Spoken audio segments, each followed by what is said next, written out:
Hello, everyone. This is the mind of Lilith, and thank you for joining me today. I hope you're all doing well. I wanted to share my thoughts really quickly about Tyrese and his ex-wife, Samantha Lee. Tyrese and Samantha were married for a very short period of time before she filed for divorce during the pandemic.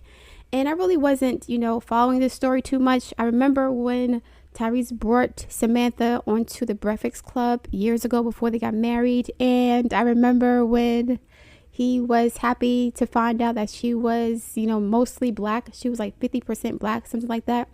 I think she said that she is white, black, and Hispanic. And I remember black women being triggered by that. And I'm laughing because I'm not laughing at black women getting triggered. And I'm not laughing at Tyrese calling this preference a black woman. I'm laughing because I feel like black women have less sympathy for Tyrese in this situation because of the fact that his ex-wife, who was a preference, is half black. So unfortunately, even though I believe Tyrese, as far as what he said happened in this story and why he was so upset, it just tickles me that black women don't seem to care. Not all black women, but a lot of black women are dismissing his complaints because he got married to a preference. So yeah, anyway. So I didn't really follow the story. I had my own life and stuff going on. Tyrese has been in the news recently, over the past several years for like his relationship problems, which I don't think are funny. I think he has some stuff going on, but I don't think he's that bad. I don't know what happened to make so many women dislike him, except him bragging about his half black girlfriend, ex-wife. So a lot of black women were triggered about that. The same thing with Yeezy and Ginny Mai. I think that's the reason why they have less sympathy for her too. But anyway, so the first time I heard Tyrese talk about why he got a divorce was on the R&B Money podcast with Tank and Jay Valentine. I love that podcast. I watch it every Saturday morning. It's a really great show. And during that episode, he basically recalled the entire incident of what led up to their divorce. He said that during the pandemic, he gave her a lot of attention. He doted on her because everything was locked down and we were sheltering in place and everything was shut down. Basically, he had plenty of time to spend with her and, their child. So it was a luxury. It was a blessing. And they had a lot of fun together. He had chefs cooking for them. They had romantic dinners every night. But he's still Tyrese and he still has to work. And I think he had a studio in his house. They're living in Atlanta at this time. So he had a studio in his house. And, after a good period of time of him doting on her, giving her attention, romancing her and things of that nature, he decided to go back to work. And he pulled all his energy away from the relationship, or most of it. It was kind of like a switch. And I think that triggered her because he said that once he started getting focused on his work again, he's in the house, but he's in his studio. She asked him, "Do you still love me?" Which I think was a very immature question to ask. It's almost as if, and I remember thinking this at the time of that interview, it was almost as if she needed his undivided attention like a child. And so she felt like she was competing with his work. And as a creative, I know what it's like when you get in a zone and you don't want to be bothered and you're so focused on producing your artwork or your music or your writing that you kind of ignore everyone and everything else around you to get this done. But when he said that, she asked him, "Do you still love me?" And he was like, "Yeah, I have work to do though. I gave you all this attention. Let me focus on what I'm doing so we can continue to live in this lap of luxury on my dime." His ex-wife, Samantha, does make good money as a social worker, I think, or a sociologist, something like that. I don't know.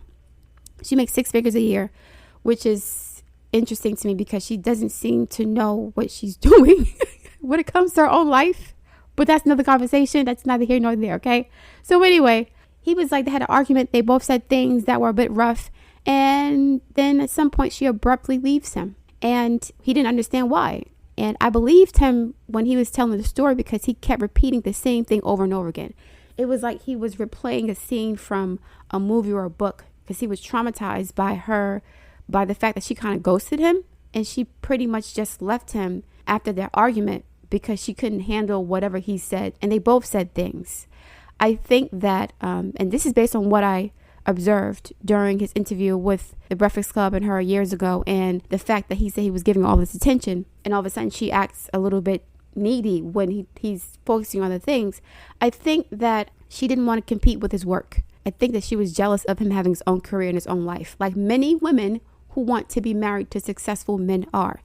Bobby Womack, who was an asshole, years ago wrote a song called If You Think You're Lonely Now, right? And in the song, he talks about how women complain about wanting a man who's a provider and, you know, complaining when they don't have any money. But then when a man goes out to work, they're complaining that they don't see him enough. And he said in the song, you can't be in two places at one time. He can't be in two places at one time.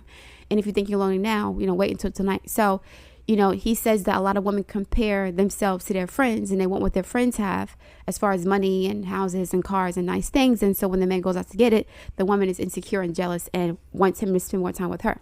So I suspect that this is kind of what happened with Tyrese, because I also watched maybe 5 minutes of a podcast she did recently.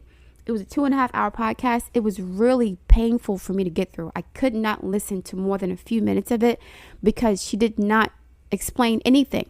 She kept just going around circles and beating around the bush, saying that, you know, a lot of women get married for the idea of marriage and you know, for what marriage represents, which is what I've said before many times. She also said that she's a runner. She was triggered when certain things happened. She had people in her ear telling her to leave. And I was kind of like side-eyeing that, because if you really love somebody and you're really down for them and they're taking care of you and being good to you, there is no one in the world who can convince you to leave somebody that has been really good to you, unless you didn't really love them in the first place. And then I remember Tyrese, when he was on a podcast with Jay Valentine and Tank, he said that he was basically going to their network, their circle of friends and people who cared about them, pastors and loved ones and family and relatives, and they were trying to convince her to stay. And then Samantha went on this podcast recently and said that she had people in her ear telling her to leave. And I was like, that doesn't make sense to me. And then Tyrese confirmed what I suspected was true when he was like, how can you say that you had people in your ear to leave when, you know, we had pastors coming and counselors coming to help us work through our issues, and you refuse to do that. I honestly think that Samantha abruptly left Tyrese to emasculate him and to make him feel like she didn't really need him. She wanted him to feel low and like she was the prize and not him. And, you know, in a situation where you're dealing with preferences and black men, a lot of black men treat their preferences like the prize. Even if they have more money, more resources, and they're more talented, a lot of preferences receive preferential treatment, especially from dark-skinned black men. So I'm going to assume, and I could be wrong about this, that she was used to being treated like a prize by members of the black community. And so when she was kind of put in her place a little bit by her husband, who is giving her the lifestyle that many women want, I think she wanted to put him in his place by leaving him abruptly and showing him that I don't need you. I can move on and be with somebody else tomorrow. I'm the prize here. And in actuality, in the grand scheme of things, no matter how light-skinned you are, a man with lots of money, who's attractive, who's talented, and who's famous will always have more value in society than a pretty light-skinned woman, because there are plenty of pretty light-skinned women being made by these black men and black women in America. So there isn't a scarcity of light-skinned women anymore. There used to be back in the maybe 20s and 30s and 40s, but it's no longer scarce. So you got black men with Hispanic women, black men with Italian women, black men with white women. Like, it's not too hard to find a biracial these days. So black men like Tyrese, though, are more rare because, again, he's relatively attractive, he's healthy, he's very successful, and he's very talented. So in that situation, he had more power and he was more of a prize than she was. I'm not saying anything about their character, their integrity. That's a different conversation. But just on paper, he would be more of a catch on a dating scene than she would be, especially now as a single mother in her 30s. And that's just what it is. I'm not trying to be misogynistic, but the facts are on the ground. So when he first met her, she was very young, in her mid-20s maybe, very pretty, made great money, no kids, and light skin and a preference. So her value was a lot higher. I'm not gonna say than it is now, but she had more leverage. She doesn't have as much leverage now as she did when she first met Tyrese years ago. So I think during that argument, and I'm just assuming here, Tyrese kind of reminded her of what time it was and who was paying all the bills and who's the celebrity here. You're not the celebrity. He is. And so, yeah, I don't know what was said, but I'm going to speculate based on his response to her leaving and based on her reasoning for leaving, which was no reason at all. I'm going to assume that he said something to hurt her feelings. And she said she was so mad. I'm like, what was she so mad about? She didn't say what it was. That's how I know it was some bullshit. Tyrese basically ran this lady. He dragged this woman through the mud, told his whole story over and over again for the past couple years. And she can't even give any details, which is her business, but she can't even say what they argued about and why she left him. She said she was in her feelings. Yeah, he probably triggered her by reminding her that even though she's a preference, I'm still Tyrese. I'm still running things here. That's what I think happened. And, I honestly don't think that Samantha, his ex-wife, actually really loved him like that. And I think Tyrese is right to believe that. I think she thought she was in love with him, but I think she loved the way he treated her. I think she loved the way that, he bigged her up and promoted her and claimed her and worshiped her and put her on a pedestal. A lot of women fall in love with the way a man treats them rather than the man himself. And when you are a preference, and I'm not saying all preferences receive this treatment, some beautiful preference women actually are treated worse by men because these men know that these women have more options, and so they will beat on them and abuse them verbally, emotionally, physically. They'll cheat on them just to put these pretty women in their place. So I'm not saying that all preference women are treated preferentially. What I'm saying is that, and I think in this case with Samantha, with Tyrese defending her and protecting her from the arrows and from the arrows and the darts that black women were sending her way for being not fully black, and still Tyrese acting like she was a black woman. He was protecting her from that. And he was like, this is my black queen. And black women were rightfully saying, how is she a black woman if she's only 50% black or 52%, something like that. It was a low number. She looks ambiguous. She looks Hispanic. She looks Italian. She looks like the typical mixed race woman. So, yeah. And so a lot of black women were triggered by that because a lot of black women know that a black man will marry a preference faster than he'll marry a good black woman who's not racially ambiguous. So anyway, back to my point. I don't think that she ever really loved Tyrese. I think that she loved the way that he treated her. And once he let her know that I have another mistress, which is my work. You're not the most important thing in my life. I have my work. I have my child. She got triggered by that. I think that triggered some sort of abandonment issue. She mentioned that she is a child of divorced parents, but she has a good relationship with her father and her stepfather. So she has healthy male role models. She doesn't present to me as someone who, again, has dealt with the toxicity of destructive, abusive male relationships. I see her as someone who would not put up with anything because she doesn't have to. Again, she was a beautiful young woman who was making lots of money and the world was her oyster. So I don't see her as someone who's being mistreated by somebody. She wouldn't put up with that, especially considering that she left Tyrese after an argument. She left her husband as if he was her boyfriend. Imagine if she were dating somebody before she married Tyrese and he was treating her like crap. I don't think she would put up with that because it would trigger her abandonment issues and she would run away. And so I'm assuming that. I could be wrong. If I'm wrong, I'm sorry. But I don't see her as someone who would allow someone to mistreat her, especially since she doesn't have to deal with, she can pretty much write her own ticket. At that point in her life, she was in her 20s again, successful professionally, making lots of money, no kids. And so, yeah, she could up and leave a man and be like, F you, I can find somebody else tomorrow.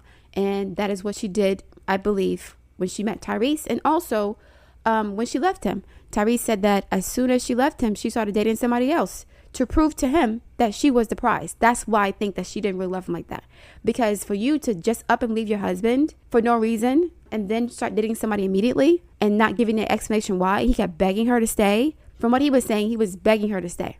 And I believe him because to this day, she has never given any clear explanation as to why she left him. And I could not listen to her interview because it was a bunch of nonsense. It was a bunch of quotables from social media posts and, it was a bunch of bullshit. And I was like, okay, you were a successful sociologist. Why can't you explain the situation better? Why am I hearing talking points from different social media platforms about relationship trauma and so on? I'm like, what does this have to do with your situation?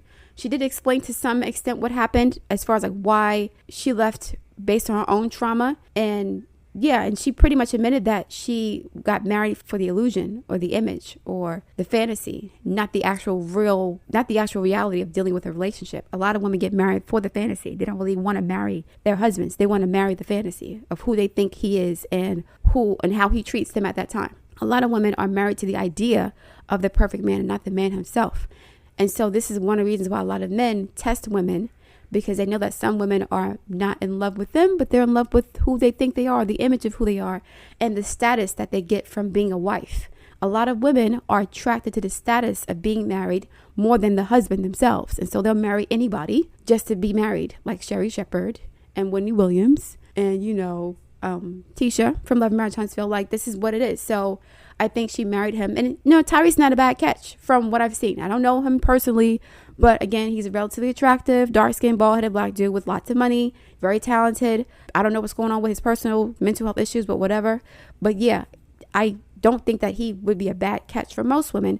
And I'm not saying she is either. And that doesn't mean it's like a hater. I'm not hating on Samantha, but I don't like when women and men treat their significant others as as objects, or they treat them as if they only value them based on what that person can do for them or how that person makes them feel. They don't see that person's humanity. They have no other purpose in life than to serve them and to fulfill their fantasies.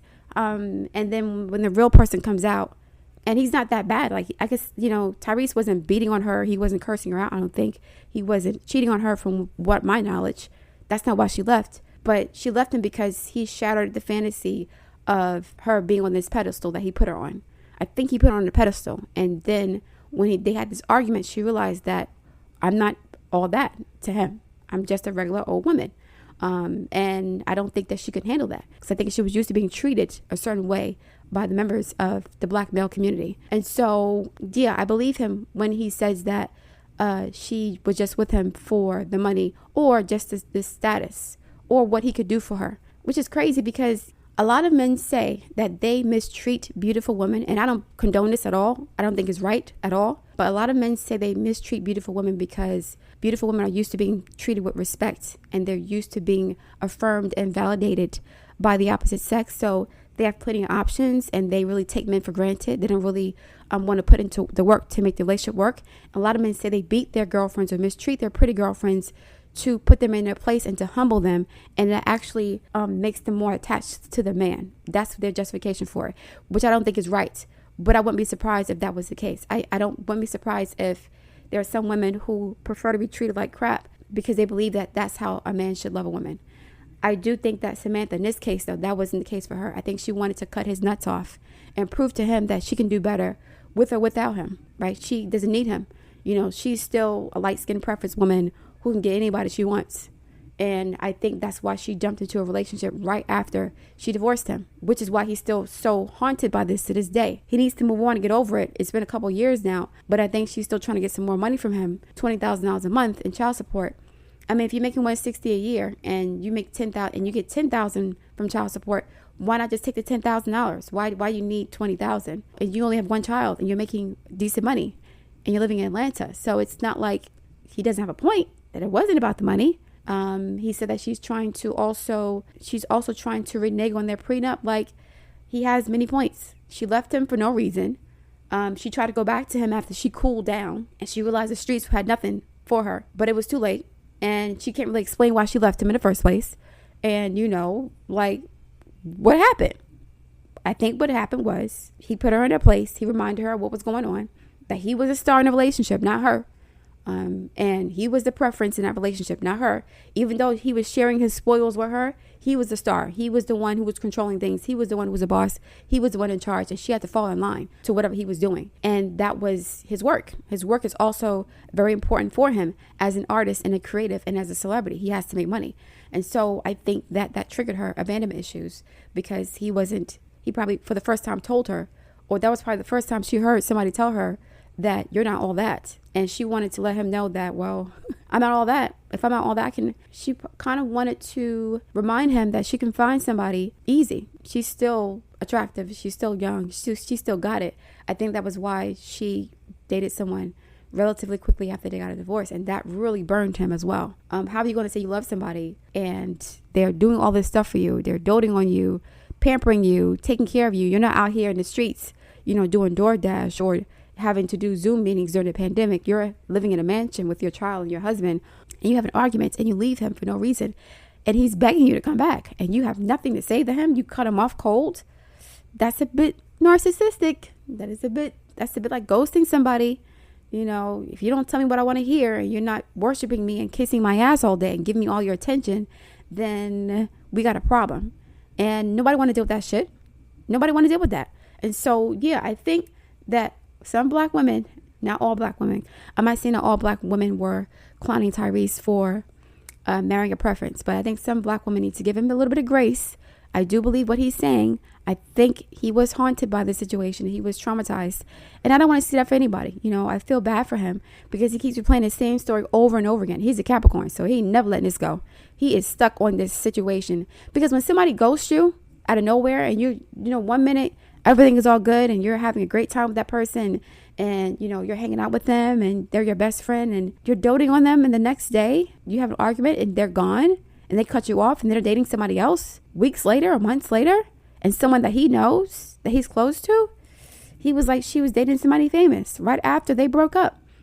So she wasn't really in love with him like that. That's quite obvious. And I don't blame him for not taking her back. Initially, I was like, you know what? It would be cute if they got back together. But after hearing everything that he said and how cold she was towards him and how quickly she jumped into another relationship after she broke up with him and left him, she didn't love him like that. She just wanted him for what he had. Well, she loved the way that he treated her. That's partially his fault too, though, because a lot of men, if you treat preferences like gods or like idols or goddesses instead of human beings and women, treat them like women. Don't treat them like men. Don't treat them like whores. Just treat them like human beings. Don't put them on a pedestal, but also don't abuse them either. Treat them like human beings, right? Be chivalrous, show respect, be nurturing and caring and loving, but don't act like they can do no wrong. Don't attribute qualities and characteristics to these people based on how they look and not who they really are. Don't act like your preferences are perfect, because they're not. They may look perfect to you, but that doesn't mean that they're perfect as far as character or personality or disposition or integrity. That is not the case. So a lot of men and women do this too. A lot of men and women, they tend to idolize very attractive people and worship them. And basically they give these attractive people qualities and characteristics that they don't have because of how they look. You're basically creating a monster by doing that. I think that Tyrese kind of sort of spoiled his wife. I'm going to say that. I'm only saying that because, like I said, all the time she's talked about this divorce, she's never said anything negative about the marriage like that. Like all the interviews she's given about the situation, she's never explained why she left him, except other people were in her ear and saying what? And she was like, yeah, we could have worked it out. Yeah, you could have worked it out if you really loved him, but you didn't. So you look for any excuse to leave. If he wasn't worshiping you and kissing your ass, you would you can get gone. I can find another dark-skinned black man to worship me and kiss my ass because I'm a preference and I'm used to being treated a certain way and I make lots of money. I don't need your money. So I think that's what happened. I think she tried to emasculate him and put him in his place. And she did that. She crushed him. She really traumatized him. And I feel bad for him because of that. I don't know why a lot of women have an issue with Tyrese. Why are they making fun of him? I just need some more information about that. What did he do besides claim this biracial woman as a black woman to make a lot of black women clown him for what happened? I do think that it is clownery to worship somebody for how they look because of their phenotype. That is clownery, but I don't think he deserves to be taunted and shamed for this and made fun of. Now I will say this. A lot of black women are also saying that they're not going to extend any sympathy to Tyrese because, the preferences should be extending sympathy.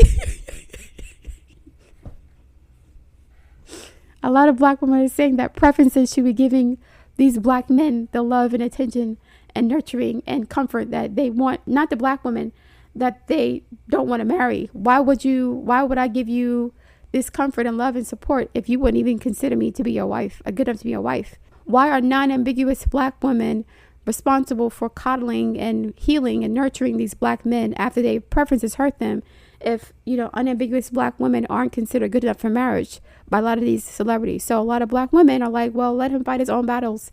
Let him ask his preferences to give him support and to feel sorry for him. That's funny as hell to me.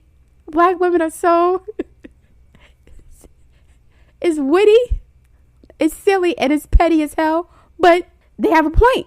I'm black too, so I get it. But black women have a point. If black women are only good for sex and being used, when your preferences, discard you and treat you the way that you treat unambiguous black women, why are black women now on the hook for making sure black men get healed and, feel better about themselves after their preferences dumped them? I mean, nobody comes to heal black women when we're dumped and mistreated and disrespected for not being a preference. So I kind of get it. It's funny. Like, I don't know why it's so silly, but it's petty as hell, but it's true. Okay.